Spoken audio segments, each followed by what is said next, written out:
மாண்புமிகு இதேபோல புரட்சித் தலைவி அம்மாவுடைய மரணத்தை பற்றி பல்வேறு சந்தேகங்கள் நாட்டு மக்களுடைய மனதிலே ஆழமாக பதிந்திருக்கிறது.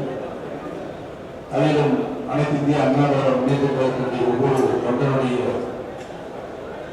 இதயத்திலும் அது ஒரு பெரிய படுவாகவே இருக்கிறது.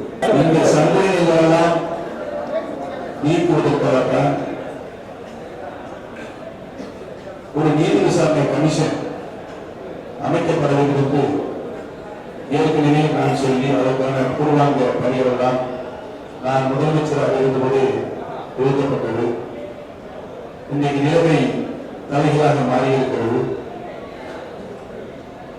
இன்றைக்கு இருக்கின்ற அந்த அரசு மாண்புமிகு அம்மாவுடைய உண்மையிலே அவர்கள் அக்கறை இருந்தால், மாண்புமிகு அம்மாவுடைய மீது உண்மையிலே அவர்கள் பற்று பாசம் வைத்திருந்தால் அவர்கள் உரிய நீதி விசாரணை கமிஷன் அமைக்க வேண்டும். அதிலும் மத்திய அரசுடைய நேரடி கட்டுப்பாட்டில் இருக்கின்ற அதிகார வரம்புக்கு உட்பட்ட நீதி விசாரணை தான் அமைத்தால்தான் நியாயமான அந்த மர்மம் நீக்கப்பட்டு மக்களுக்கு உரிய பதில் கிடைக்கும் என்று தெரிவித்துக் கொள்கிறேன்.